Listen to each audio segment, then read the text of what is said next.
Salam, halo semuanya. Selamat datang di program baru kita yang bernama Wisnu Gayam. Malam hari ini, tanggal 23 April 2021, kita berkunjung di rumahnya Pendeta GKJ Wisma Nugraha sendiri, yaitu Pak Widiarso Eko Hadi Nugroho. Saya mau bertanya kepada Pak Eko ya. Bagaimana sih Pak cerita awalnya Pak Eko bisa menjadi pendeta? Sebenarnya tidak ada niat dari awal untuk menjadi pendeta ya. Jadi sejak kecil sebenarnya tidak ada cita-cita untuk menjadi seorang pendeta. Hanya waktu SD dulu pernah ikut karnaval lalu diminta menjadi memperagakan seorang pendeta gitu. Tapi cita-cita menjadi pendeta sebenarnya tidak ada. Nah, keinginan untuk menjadi pendeta itu justru muncul setelah saya sekolah teologi, kemudian ditugaskan stase atau semacam KKN gitu ya di sini di Teguhanu waktu itu. Jadi sebelumnya saya masuk sekolah teologi itu awalnya tidak punya keinginan untuk menjadi pendeta, hanya ingin belajar teologi itu seperti apa untuk menjawab kegelisahan yang saya rasakan ketika masih muda, masih seusia Mas Yusak itu ya, kami sama-sama dengan teman-teman di waktu itu saya di Wonogiri ya, di GKJ Wonogiri, karena saya kecil sampai lulus SMA itu di Wonogiri. Ya, orang tua saya bekerja di Wonogiri. Nah, ada kegelisahan terhadap kehidupan bergereja. Nah, lalu saya ingin menemukan jawab itu dengan sekolah teologi. Tapi belum ada keinginan menjadi pendeta. Kegelisahan itu bisa termasuk dalam pertanyaan-pertanyaan yang semasa di gereja itu belum terjawab juga ya Pak ya? Saya melihat bahwa gereja, kehidupan bergereja waktu itu, karena di Wonogiri itu, waktu itu tahun 80-an, saya lulus SMA itu 85. GKJ Wonogiri itu wilayahnya sangat luas dan pendetanya hanya satu, sehingga memang pelayanan bergereja menjadi sangat terbatas ya, sehingga kami merasa waktu itu yang muda-muda itu ada sesuatu yang kurang, ada sesuatu yang harusnya bisa lebih dilakukan oleh gereja gitu. Tapi apa itu, bagaimana itu kami tidak menemukan jawab gitu. Itu membuat kegelisahan yang saya ingin mencari jawab itu, lalu ya tadi ingin sekolah di teologi itu. Masuk sekolah teologi itu pun sebenarnya agak ada rasa takut ya, karena begitu lulus SMA saya tidak langsung mendaftar di sekolah teologi. Saya mendaftar di perguruan tinggi negeri di Jogja. Tetapi tidak lulus, sehingga saya berhenti 1 tahun, dan selama 1 tahun itu kemudian keinginan untuk sekolah teologi menjadi makin besar, juga karena dorongan dari ibu saya waktu itu. Nah, itu mulai masuk teologi.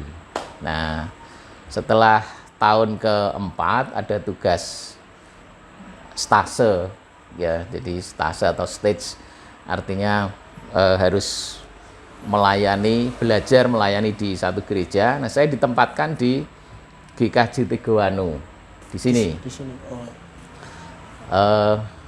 Tempat yang bagi saya memang sangat baru, asing ya. Saya belum pernah ke Teguhanu sebelumnya.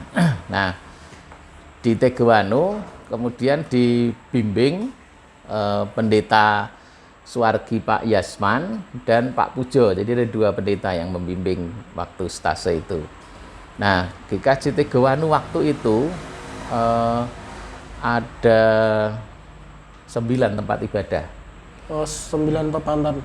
Ya, 9 tempat ibadah ya. Dan masing-masing tempat itu memang unik menurut saya, ya, karena saya selama 3 bulan ditempatkan bergilir di sini.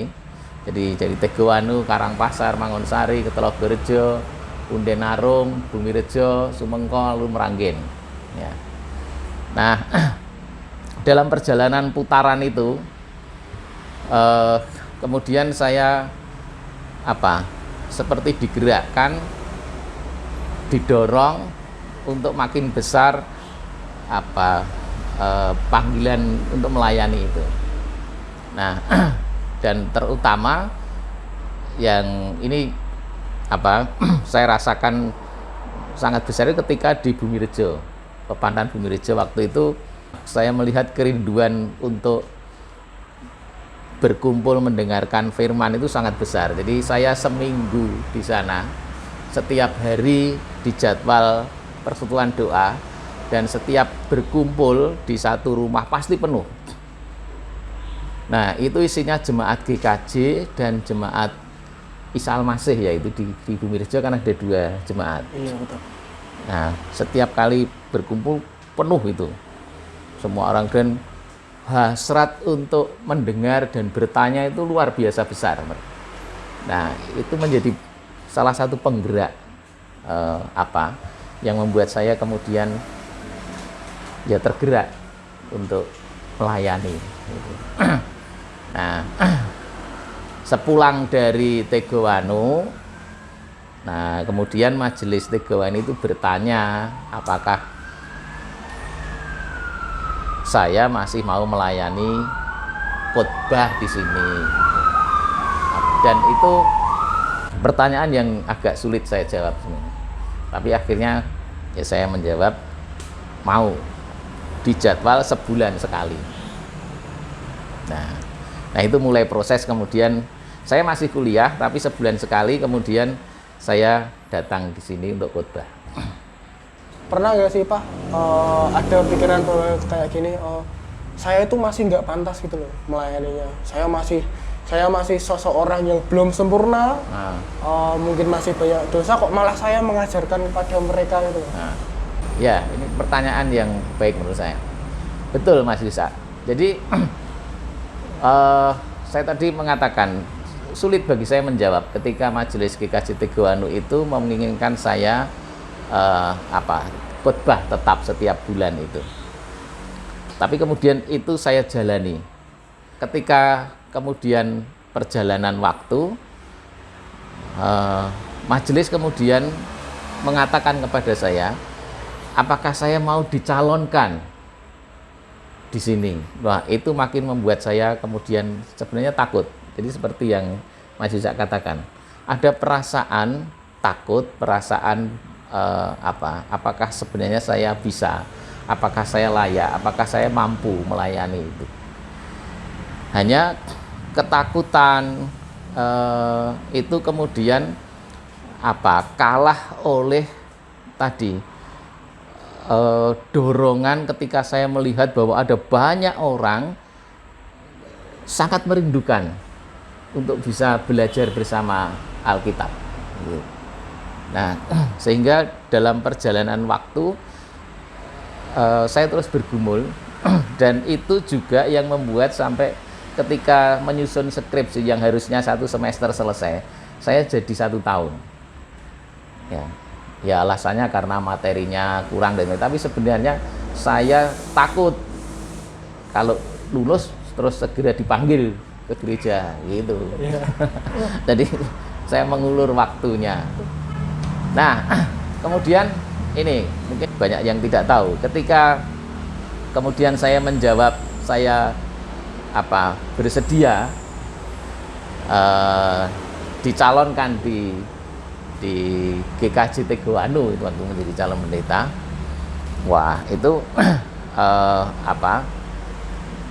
ya tanggapan warga di sini majelis luar biasa. Dan pada waktunya setelah saya lulus itu kemudian saya dijemput untuk dibawa ke sini. Yang menjemput itu ya majelis Mbah Priyadi itu, nama Pak Mardi, bapaknya Mas Tutur itu ya. ada beberapa rombongan ke sana.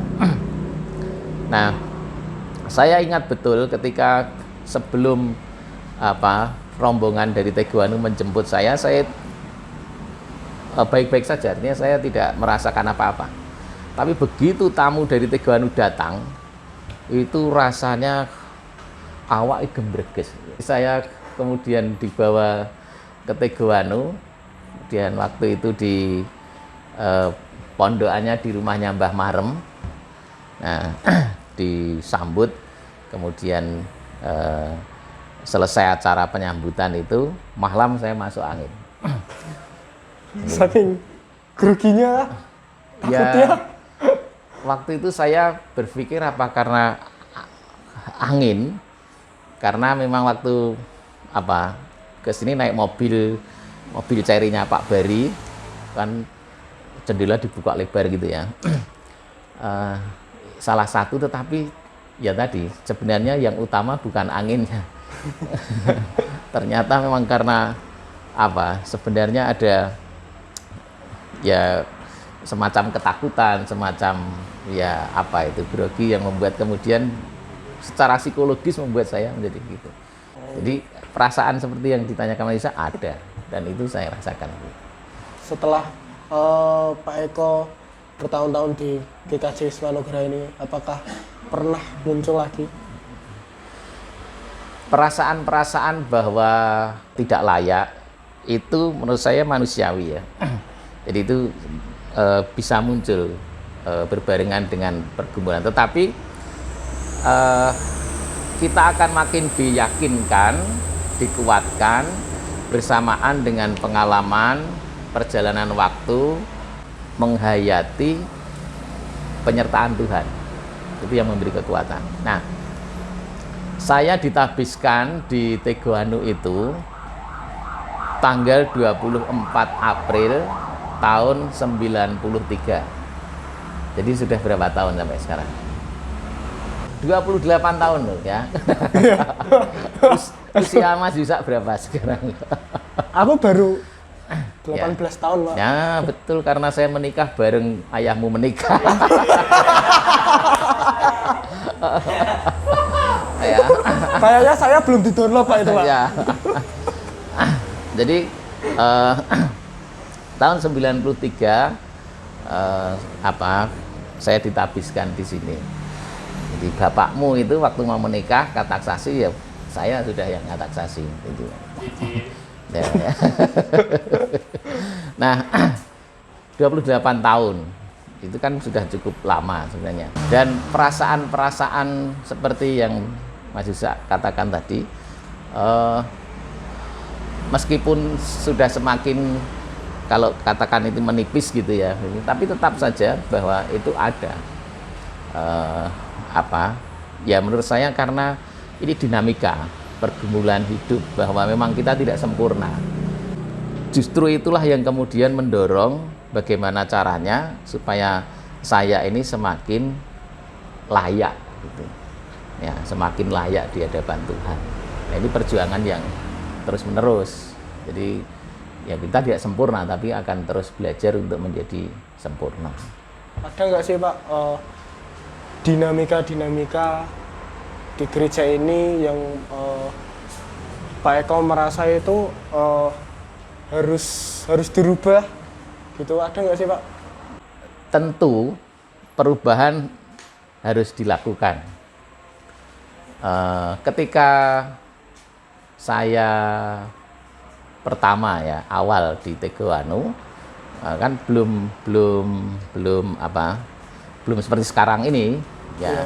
Kondisi masing-masing jemaat itu masih seperti berdiri sendiri-sendiri karena 9 pepantan tadi.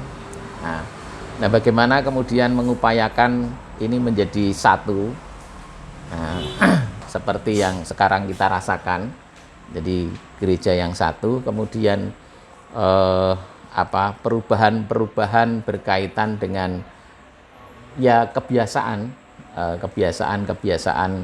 perilaku dalam ibadah ya, dari dulu sampai sekarang itu terus ada perubahan-perubahan yang menurut saya semakin baik. Dan ya saya kira itu yang harus terus kita lakukan nanti bersama-sama dengan teman-teman pemuda. Terakhir ya Pak ya, di ulang tahun pentabisannya Pak Eko sendiri itu untuk tahun ini, Ya, harapannya Pak Eko itu apa untuk gereja ini? harapannya untuk saya sebagai pendeta tentu saya berharap bahwa saya masih dipercaya untuk bisa melayani dengan baik gitu ya, bersama keluarga ya. Nah, yang kedua tentu untuk gereja harapannya ya kita bisa terus menyempurnakan diri di dalam segala hal. Ada banyak yang sudah bisa kita lakukan bersama dari tahun ke tahun, baik secara fisik maupun spiritual ya. Nah, tetapi ini yang saya harapkan kita masih terus kembangkan, dan yang sangat penting sekarang ini sebenarnya kader, tenaga-tenaga muda untuk melanjutkan pelayanan, karena generasi saya seusia saya dan teman-teman majelis yang sudah sepuh itu sudah makin mundur. Nah, maka nanti Mas Yusak dan teman-teman ya, harus mulai siap untuk menggantikan. Menjadi penerus ya Pak? Menjadi penerus ya, siap, itu. Siap. Ya, harapannya seperti itu. Oke. Terima kasih Pak Eko sudah menerima saya di sini untuk sedikit berbincang dengan Pak Eko. Untuk para penonton semuanya, saudara-saudara semua, semoga video ini dapat berguna bagi teman-teman saudara semua untuk lebih mengenal pendeta kita, Pak Eko, lebih dalam lagi. Nantikan video lain kita di next episode. Semoga video ini bermanfaat untuk kalian dan sampai jumpa. Salam.